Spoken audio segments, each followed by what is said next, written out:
Ladies and gentlemen, good morning, and welcome to the Mastek Limited Q2 FY2026 earnings conference call. As a reminder, all participant lines will remain in the listen-only mode, and there will be an opportunity for you to ask questions after the presentation concludes. Should you need assistance during the conference call, please signal the operator by pressing star, then zero on your touchtone telephone. Please note that this conference is being recorded. I will now hand the conference over to Mr. Pratik Jagtap from EY Investor Relations for opening remarks. Thank you, and over to you, Pratik. Thank you, Ryan. Good morning to all of you, and welcome to Q2 FY26 earnings call of Mastek Limited. The results and presentation have already been mailed to you, and you can also view on our website, www.mastek.com. To take us through the results today and to answer your questions, we have the top management of Mastek, represented by Umang Nahata, the CEO of the company. Umang will start the call with business update for the quarter. Post that, we will open the floor for Q&A session. As usual, I would like to remind you that anything mentioned on the call that reflects any outlook for the future or which can be considered as a forward-looking statement must be viewed in conjunction with the risks and uncertainties that we face. These risks and uncertainties are included but not limited to what we have mentioned in the prospectus filed with SEBI and subsequent annual report that you can find on our website. Having said that, I will now hand over the call to Umang Nahata. Over to you, Umang. Thank you, Pratik. Thank you, Ryan. Very good morning, everyone. Welcome to the Q2 earnings call for Mastek Limited. I'll first of all start the call by wishing an early Diwali festive greetings to all of you as we get into the week of Diwali next week. Moving on to the performance of the company for the quarter.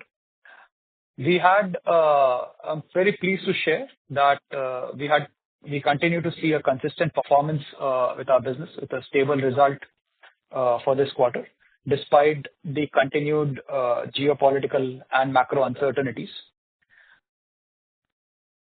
As far as our operating revenue is concerned, the operating revenue for the quarter landed at 940 crores, which was up 8.4% year-on-year and a 2.8% sequential, representing a constant currency growth of 0.2%.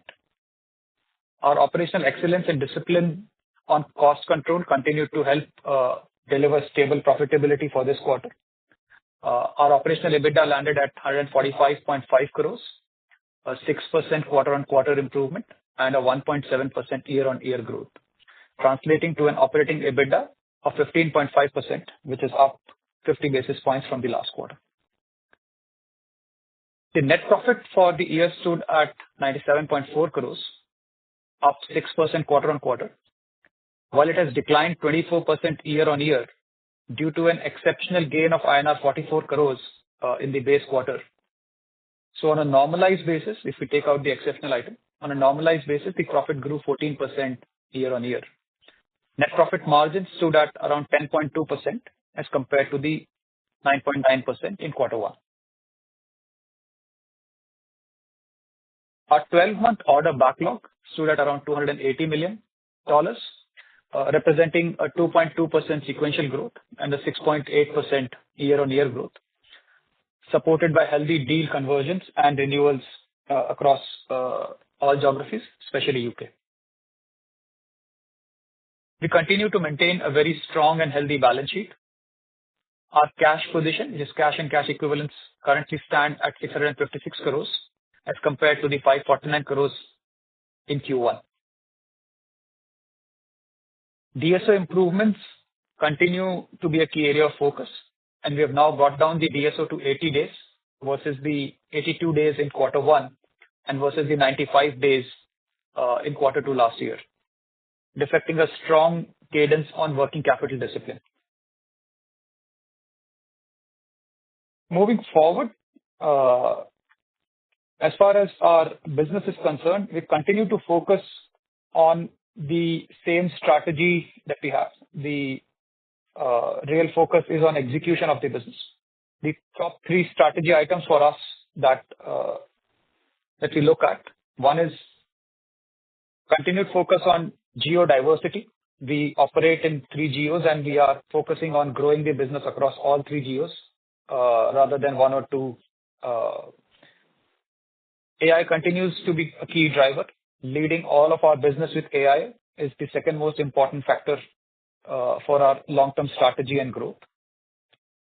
And third, our vision and focus is to become a partner or leader as far as delivering growth in the mid-market segment is concerned. So continued focus on mid-market and creating a demonstrable leadership position in that segment as our third key strategic view. So continued focus on all the 3 strategic items, and I'll elaborate more on all of them as we go forward.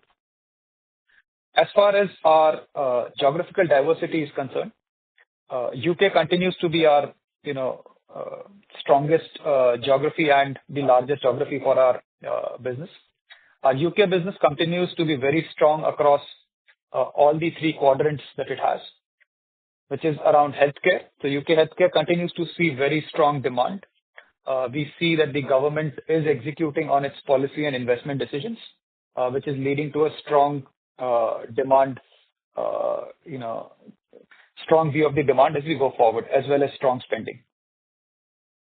Our secured government services sector continues to see a very strong trust and long-term connect with our clients, leading to a lot of long-term contracts and renewals in the business. This quarter marked a $50 million+ deal, which is an AI-led engineering services deal to deliver modernization as well as efficiency for the secured government services sector.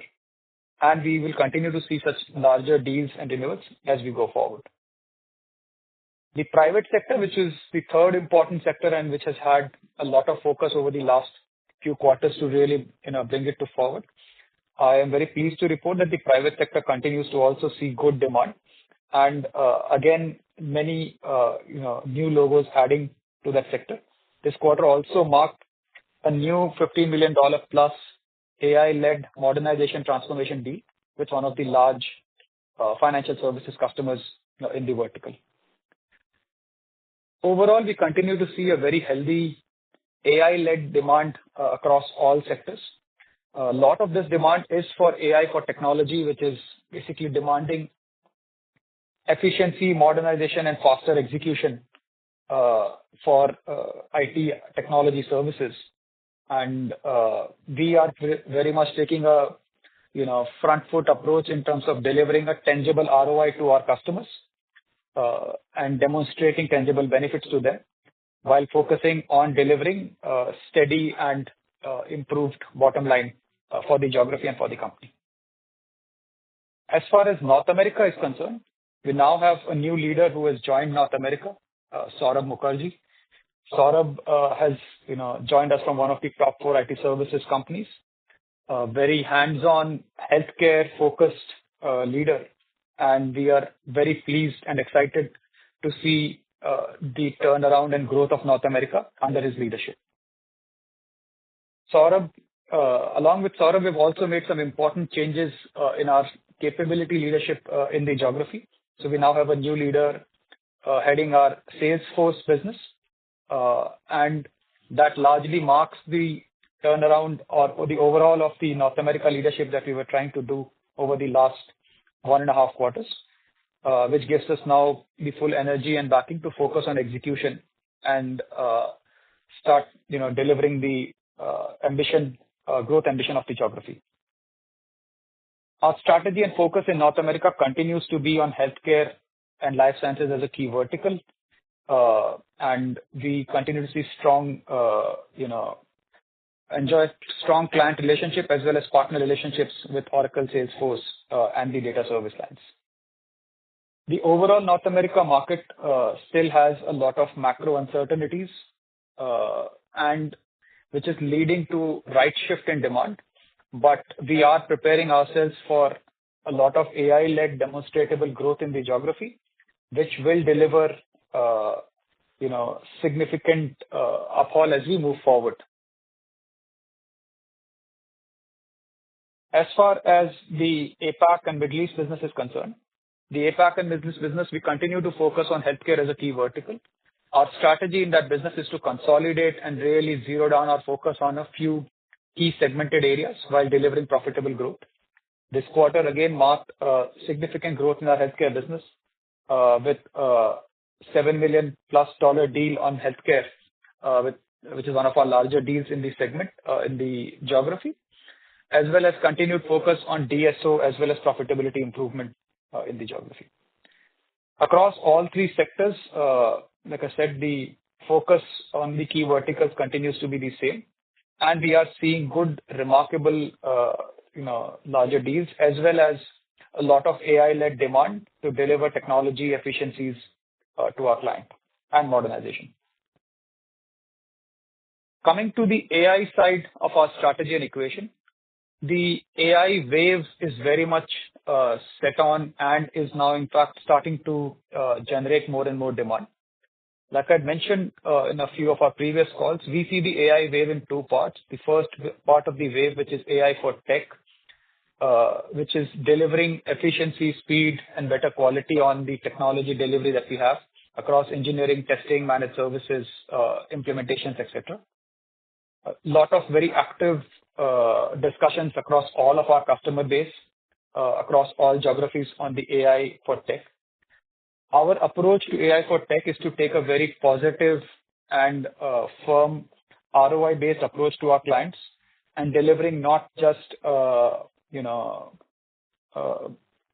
ROI on Excel sheets, but delivering a tangible ROI to them, which would mean some real business benefits as well as efficiency gains to our client.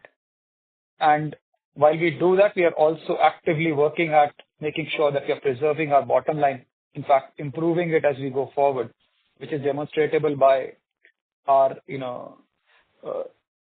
improvement in terms of revenue per resource that we've been continuously demonstrating over the last few quarters.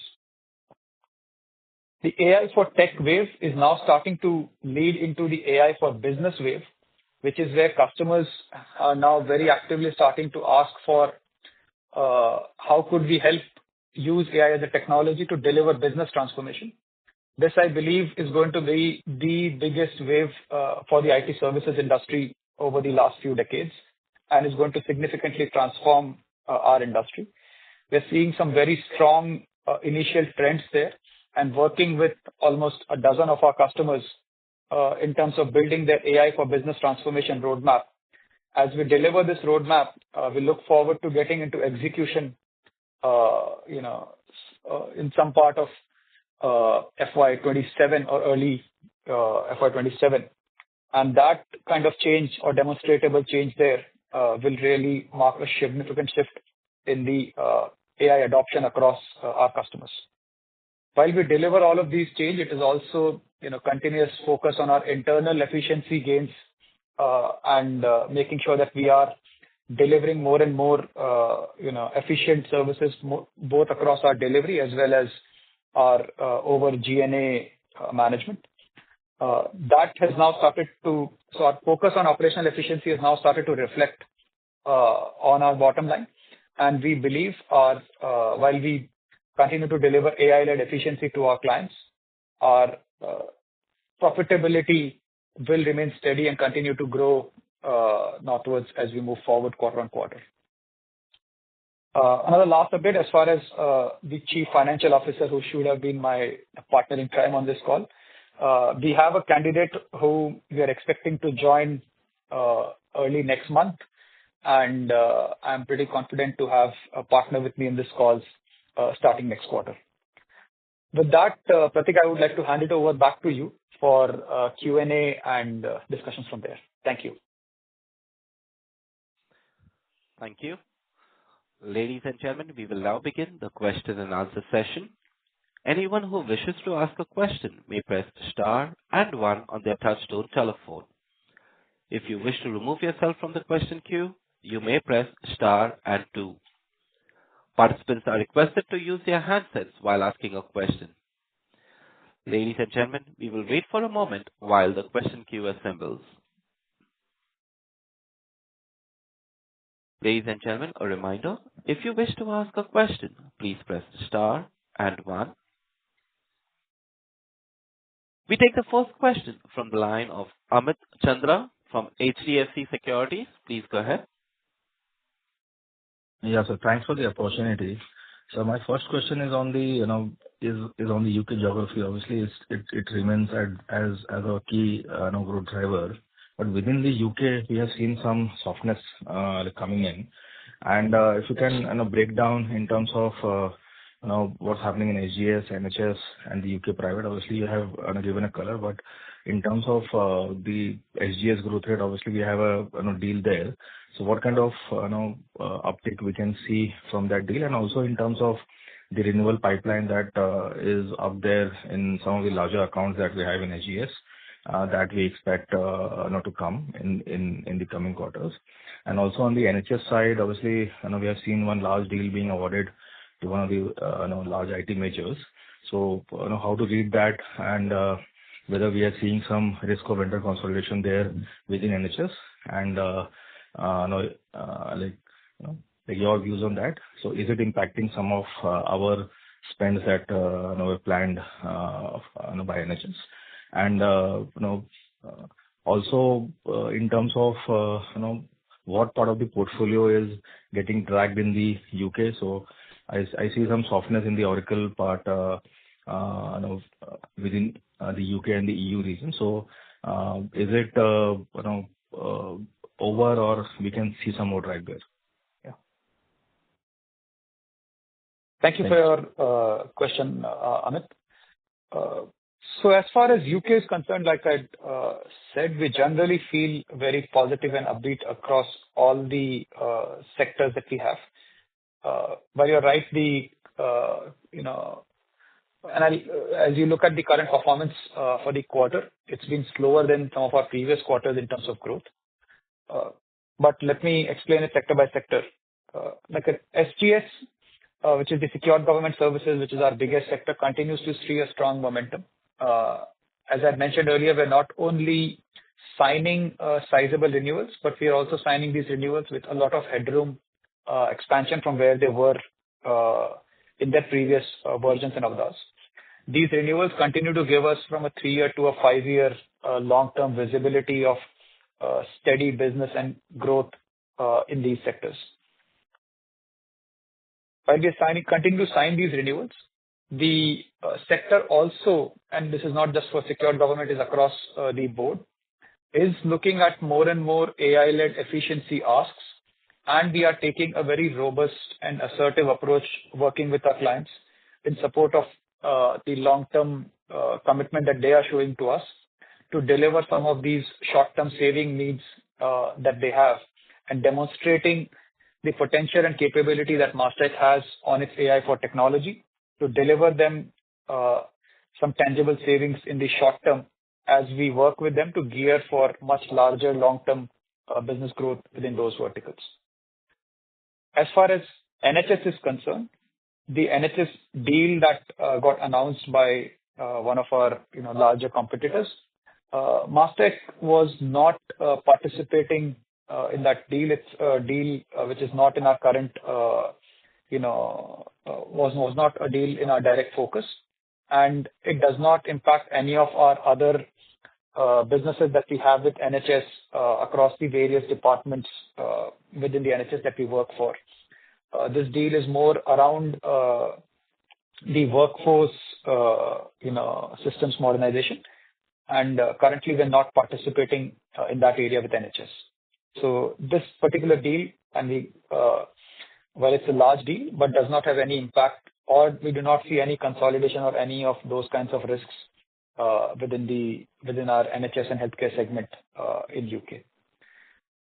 As far as our, like I said, on the private sector business is concerned, we continue to see healthy momentum. This is where the same AI-led efficiency is allowing us to go after net new customers and win work share from our competition. An example of that was the $15 million plus deal that we have bagged this quarter is another large financial services client, where we are going to demonstrate AI-led modernization and efficiency to the account over 3 years.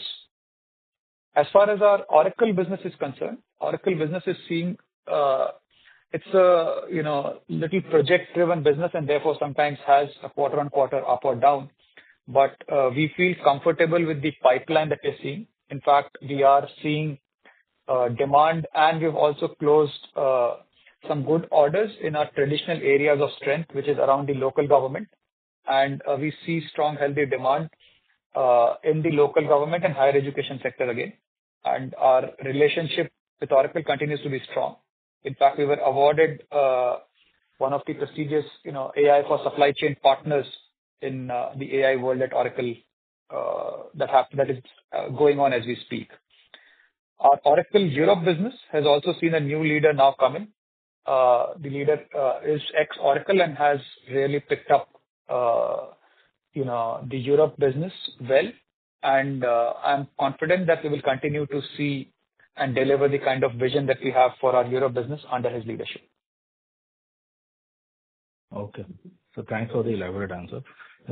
Secondly, on the margin side, obviously the UK margins, we have seen it has more or less stabilized, but the margins in the US and the Middle East is still lower than what to be expected to be. So any additional color in terms of how you see the margins trajectory going on from here on? Yeah, thanks for asking that question. As far as our margins position is concerned, as we continue to focus on AI for tech, it has dual impact. While we are driving efficiency and productivity improvement for our customers, it is also driving a lot of internal operational efficiency on our own business, which is a steady trajectory. But I'm sure as we continue to focus there, it will start drawing continuous improvement in our bottom line performance from here on. As far as North America specific margins are concerned, like we've been mentioning earlier, there is clearly heightened S&M spend as compared to our current business, which is in anticipation of the growth that we look at. As the business comes closer to its optimal number, which will be $3 to $4 million growth from where we are today, you'll start seeing the EBITDA numbers move significantly up. But having said that, like I said, operational efficiency is on. We have made good investments and we continue to hold our investments. We definitely are optimistic about the growth there. But some of the geographical EBIT numbers will start showing better color as the growth starts to develop. As far as our EMEA business is concerned, again, we are continuing to drive a lot of operational efficiencies. We have brought down our DSOs significantly, as I mentioned earlier in the call.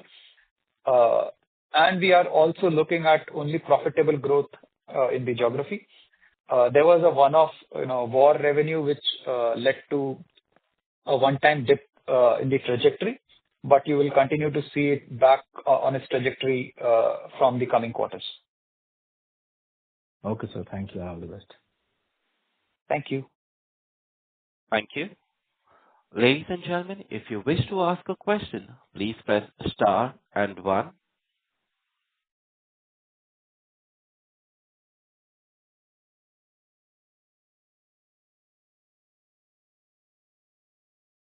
Ladies and gentlemen, if you wish to ask a question, please press star and 1. The next question comes from the line of Mahak from Max 7 Investment. Please go ahead. Yeah, hello. I wanted to ask about the new deals in Asia, Middle East, and Africa region.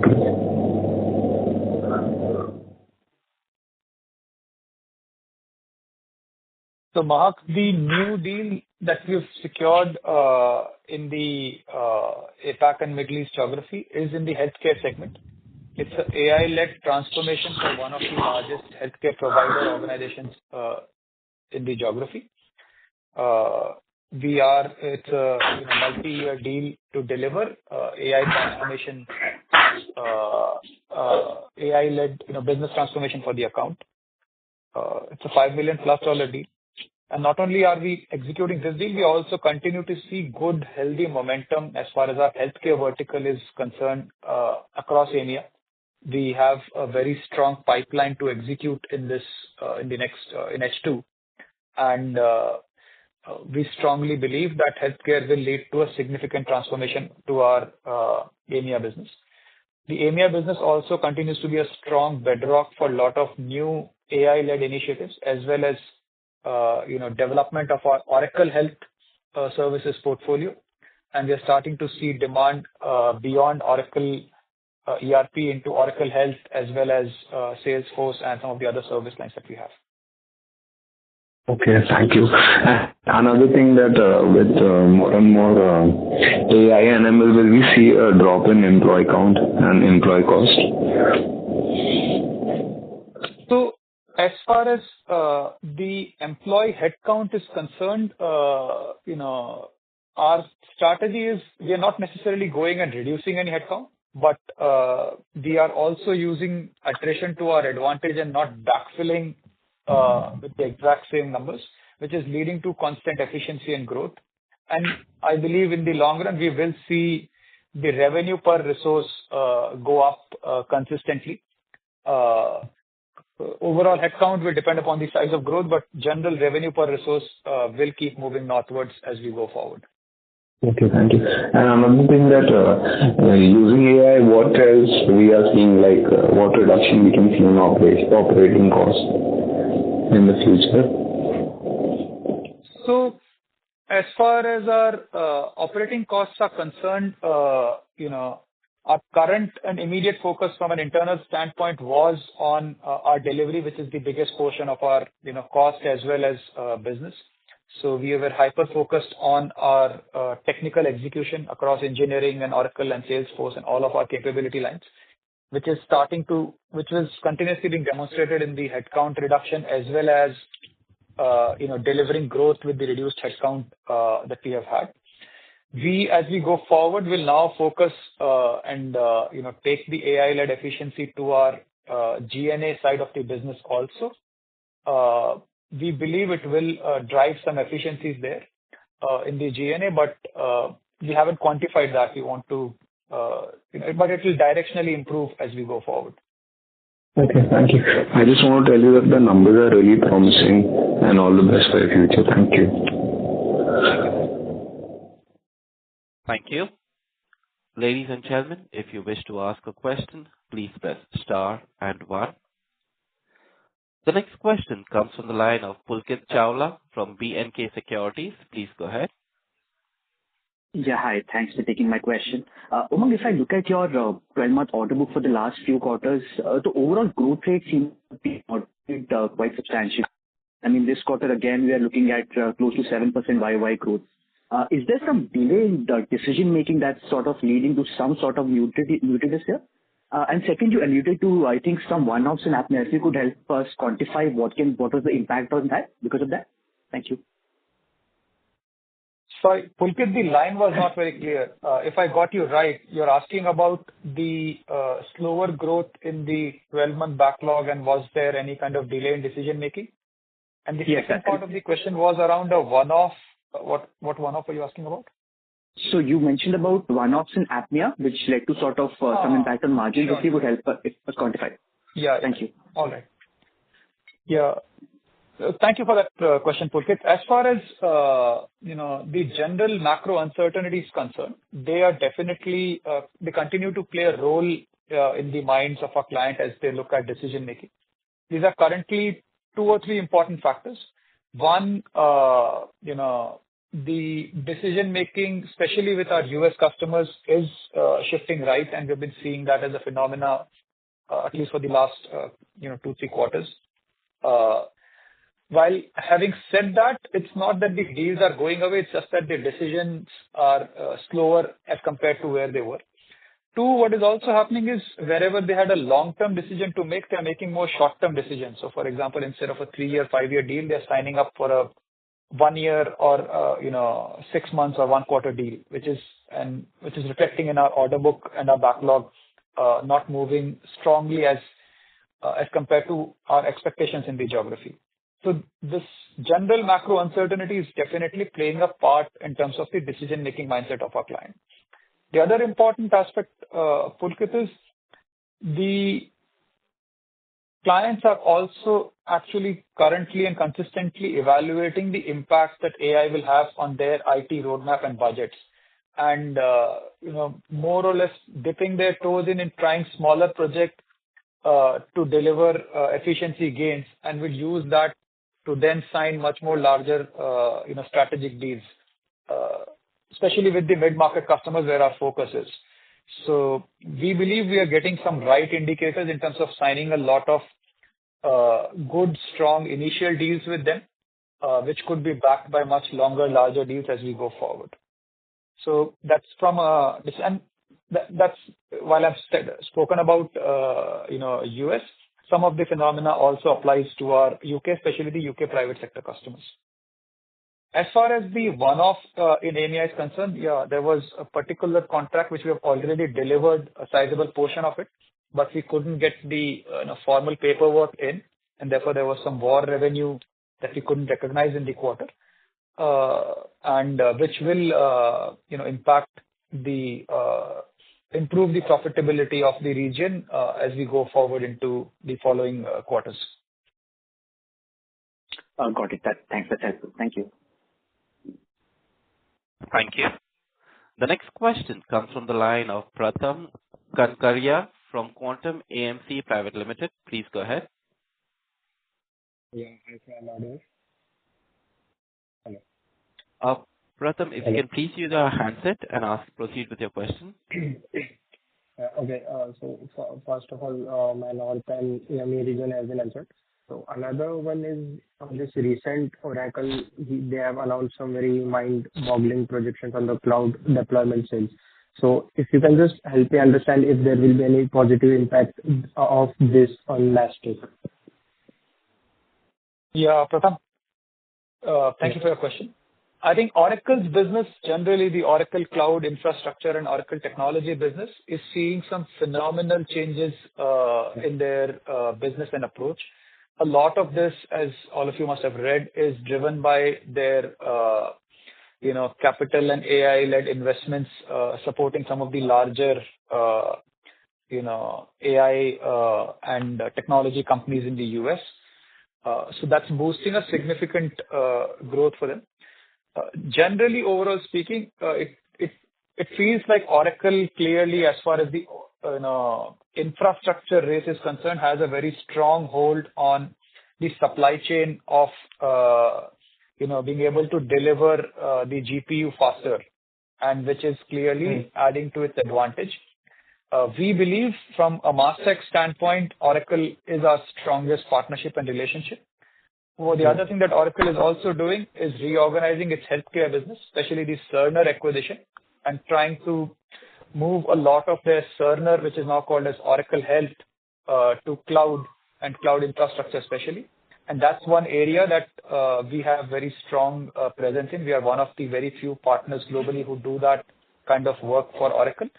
And that's an area of business which we see as a really good chance to improve our healthcare business beyond back office to more Oracle Health, and especially cloud and managed services within the Oracle Health segment. So that's one area. Two, in general, as clients look at their AI spend, they look at partners who have the ability to deliver the infrastructure for demonstrating those AI solutions. And that's where our relationship with Oracle should allow us some long-term benefit. However, on the later half, we don't see anything immediate here and now, but we are quite optimistic that as we get into the AI for business, our partnership with Oracle will play a strong positive for us. Okay. So just one thing to be clear. So we are majorly into Oracle's healthcare part of the business. Is that right? We are into Oracle Cloud, and within that, we are also very focused on the Oracle Health. Okay. Works. Okay. Thank you. Thank you. The next question comes from the line of Shushovan Nayak from Anand Rathi. Please go ahead. Hi. Thanks for the opportunity. Quickly, just on the data and the AI horizontal, generally, this has been showing almost 25 to 30% quarter-on-quarter growth Any particular reason why that has slowed down? That was one, and I had another question, which was basically on the margins. How much of that margin improvement has actually come on account of currency, and how much would be on account of operational improvements? If that could be quantified, that would be helpful. Thank you. Sure. As far as the data and AI business is concerned, Sushman, I think it's a business that has tremendous attention and focus for us.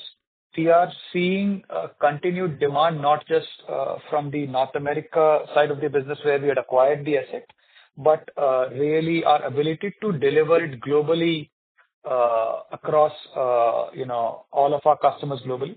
We had seen some significant intake earlier in the previous quarter, both with NHS as well as with some of our large financial services engagement that we are executing. So the demand in that segment and our ability to demonstrate capability and growth is definitely helping us shape the outputs well. Having said that, our growth of our data service lines within North America specifically is still slower to where we expect it to be. As we speak with a new leader and team in place, we are now driving much more targeted campaigns around data, especially data and data modernization led areas. And we're confident that this is one area that will continue to grow the fastest as we move forward. As far as the bottom line performance is concerned, around 10 basis points was the impact of FX, and the rest of it is operational efficiency. Okay. And just one last bit, Umang, is that if you look at whatever is happening in the UK with the fiscal situation there, so do you envisage that potentially there may be a reduction of spends and possibly that right shifting that you were mentioning may also translate in UK? Is that something that you envisage as a possibility? So Shravan, as far as our UK business is concerned, our foundational strength of our UK business is the long-term trusted relationship that we enjoy with the government, including, as you might have seen recently, Ashank had met the Prime Minister. Yeah. We've committed to creating newer jobs, spending in the geography. So our foundation is the long-term relationship with the customer. You are right to ask that there is a fiscal, pressure, and therefore there is continued ask for more and more efficiency from strategic partners, which we believe is an opportunity for us to demonstrate our AI for tech capabilities. We are very actively and aggressively demonstrating them in our current estate and using that to create the right, capability expectations of asking for much bigger, much larger businesses from that same estate on the back of the trust and the quality of the work that we have done. So while we have the quality and trust, on our side, we are currently using the efficiency asks to demonstrate how AI can deliver that kind of efficiency in our own estate first. That's the ask for most of our customers. Demonstrate it in your own estate before you ask for larger businesses. We have the eye of where the larger businesses are going to come from, but we will have to demonstrate some efficiencies in our own estate first. And this is not just for UK SUS, this is true for every mid and large customer that we have. All right. Just one last question, if I may squeeze in, otherwise I'm happy to stand with you with that. Yes, please. So, in the last con call, what we got to understand was the type of work that we're doing for Bank of England. Now, that is basically shown in the government services, or is it in the BFSI bit, and what exactly would be the work? The reason I'm asking this question again is because what I also understand from Accenture's con call is that they are also doing a lot of legacy modernization work, specifically with the Bank of England. Is that something very similar that you are doing? If you could possibly just give us some flavor on that, that would be good. So, Shravan, the work that you're doing with Bank of England is first we're classifying it under the DFS vertical. So it's classified under the DFS vertical in our segmentation. Two, the work that we are doing for Bank of England is is something that we're extremely proud of. It is very much core to the business. So what we're doing is we are helping them modernize their data, which is on a Databricks platform. And that data modernization platform that we are delivering to them will become the heart of all fiscal decisions that the Bank of England is going to make over the coming years. So this is a system where we are consolidating data from lots of banking as well as external and internal centers. It's extremely high volume with a very in fact near to zero kind of error rate precision data strategy and data execution that we are doing now. So in first part we did strategy. Now we are doing the next 3 years of execution work for them. So it's a very business that will impact the UK's economic policy decisions as we go forward. The work that some of our peers are doing are more around application modernization. This is more around data and data modernization to help them with their fiscal decision making. Thank you so much. Thanks a lot. Thank you. The next question comes from the line of Dipesh Kumar Mehta from MK Global. Please go ahead.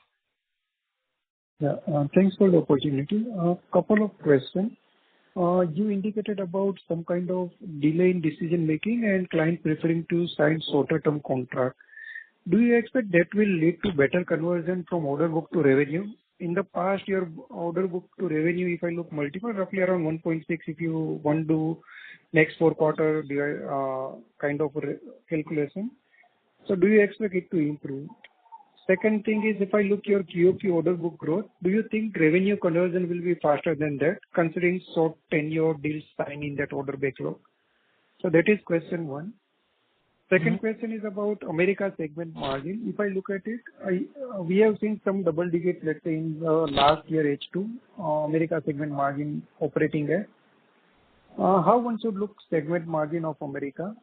We are in the investment phase, but do you think now we reach to a point where you see that investment will start fructifying into result? Last question is about API. You indicated some kind of one-off where revenue recognition not happened impacted margin, but we might have followed matching principle, right? If that matching principle followed, then I am not clear why the impact was there. If you can clarify, thanks. So Dipesh, thanks for all your questions. As far as our the OB to revenue ratios or some of the shorter duration contracts, that's largely a phenomena with our North America business today. And, they're confident despite of, lower order book in this quarter, we should be able to, stay consistent with our revenue performance. Like I said earlier, we believe that the North America business will have some challenges in the short term, but will continue to deliver stronger performance as we go forward. But some of the OB to revenue ratios in North America would be better than where they were because a lot of these contracts were, the ACVs are much higher as compared to where they were earlier. As far as our UK Europe business concerned, those are still a lot of long-term 3-year, 5-year deals. And that's the nature of work that we do with secured government or with some of the other verticals that I spoke to you about. So there, the ratios will not change so much, at least not in the immediate vicinity that we have. On the segmented profitability of North America is concerned, like I mentioned in one of the previous questions, as we move forward and as we grow from here, come closer to like a $28-30 million run rate in North America, that's when it will start going up to double-digit or mid-double-digit kind of EBIT numbers. So we have invested for that kind of range today. We have to still get there, and we really want to continue to hold the investments. We think it's a very healthy investment, which will deliver disproportionate results as we go forward. On the one-off in EMEA is concerned, we take the conservative approach as far as RevRec is concerned. So unless we have all documentation is in place while we might have delivered the work, we did not recognize the revenue based on the general conservativeness that that we should use in our accounting approach as we deliver our financial numbers. Yes. Just to clarify, you recognize cost, you haven't recognized revenue. That's how one should understand it. Yeah. That is correct. Oh, okay. And a follow-up question on this OB2 revenue. What portion of our revenue will be or order book would be from US, whether it reflects the revenue mix or it is different? It is, no, I think the order book mix, at least for this quarter, is disproportionately high from our UK-Europe business. Our UK-Europe business leads a significant higher percentage of our OB order booking for this quarter. Understand. Thank you. Thank you. Ladies and gentlemen, if you wish to ask a question, please press star and one. The next question comes from the line of Varun Gandhi from Fident Asset Management. Please go ahead. Hey, Umang. I wanted to, ask a question related to AI and the type of contracts. So currently, we're reporting around 40 fixed price contracts and 60% of our contracts is time and material. The new narrative is, and since the larger peers have called out, that the new trend is that contracts are moving more towards your outcome-based pricing, so fixed pricing. Are you seeing that? And if yes, do you see your tilt contract mix going towards fixed? And if so, how would you see the impact on margins? So, Varun, that's a great question from a overall trend of the industry is concerned. AI, as far as AI for technology is concerned, which is the AI that is impacting the productivity and efficiency of technology services, it is definitely delivering, more and more efficiency every day than what we had seen in our previous, months or quarters. And that efficiency is what is leading to customers as well as, partners trying to move towards a fixed price or an outcome-based contract so that the gains could be shared. The commercial models, I still think, are fluid and, everybody's trying out various commercial models in the geography. So I'll not comment whether it will move one way or the other right now. What is definite is that there will be more efficiency and productivity gains that will happen. What's going to be the right commercial model, whether it is, fixed price or outcome-based or whether a T&M with efficiency share or something else will continue, that's a little early to comment on. We are discussing variety of models with our customers as we speak. While they still start with T&M especially in the engineering services, start with T&M as a base, but a T&M with an outcome focused contracting is the direction of travel that it is taking. So I don't have a definite view of how fast will this trend change, but efficiency ask and a commercial model to demonstrate that efficiency ask is clearly a direction of travel that we are seeing. I forgot the second part of the question. The second was just the impact of this shift on margins. So, as far as margins are concerned, clearly we are also seeing a lot of efficiency on our side. Some of those efficiencies are flowing down to our bottom line. Like I said, our revenue per resource clearly will be moving north as we go forward. Having said that, some of this is also has to be replowed in the business because the bigger wave that we are all now building up for is AI for business, which is where we could deliver agentic or other AI-led, business transformation solutions for our client.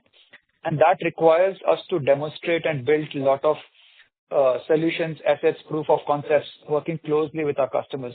So we are seeing, for example, a dozen such engagements where we are demonstrating or building AI for business roadmap for some of our important mid-market customers. And that clearly will pave the path forward for a much more significant overall services growth in the industry. So a lot of the savings are, being plowed back into AI for business kind of investments today. I see. But do you think a lot of these efficiency gains would also be passed on to the consumer? The customer in this case. 100%. So if you have to do business right, you will have to pass on some of these savings back to the customer. At least our vision is making some tangible growth for us and our size of business to demonstrate and get a seat on the table for larger transformations. We will have to demonstrate not just lip service, but some real tangible benefit to our customers, and therefore passing on a portion of our efficiencies back to them openly and transparently is going to be very important. Understood. Thanks for that. Thank you. Thank you. We take the next question from the line of Mahak from Max 7 Investment. Please go ahead. Can you quantify that one-off revenue that we have already delivered and it is to be recognized in the future quarter?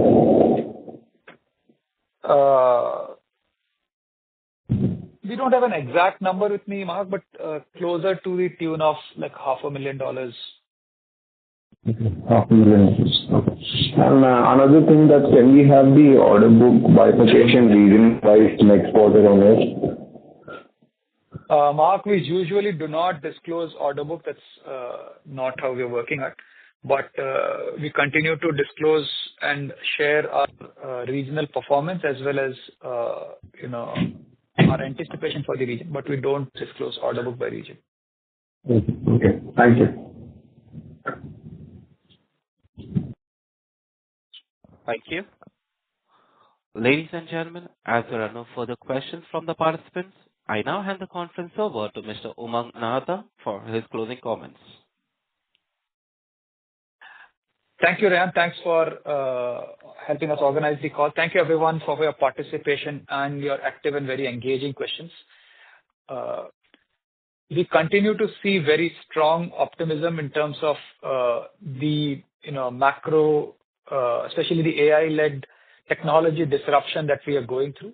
I think as a company and as a business, a disruption situation like this is the best opportunity that we could have had or asked for to create a disproportionate kind of vision and growth for companies like us. We continue to focus on that as an area of investment and deliver some of these, deliver the true potential of Mastek. As far as our short-term business is concerned, the market still has a lot of, macro and global uncertainties, which is leading to some deferment of, decision-making. However, we continue to navigate those uncertainties with a strong and robust bottom-line performance and looking forward to, a good positive H2 as we move forward. Thank you for the call. And once again, happy Diwali to everyone who's joined the call. Thank you. Thank you, sir. On behalf of Mastek Limited, that concludes this conference. Thank you for joining us, and you may now disconnect your lines. If you found this video helpful, please like, share, and subscribe to Concall India for latest upcoming Concall.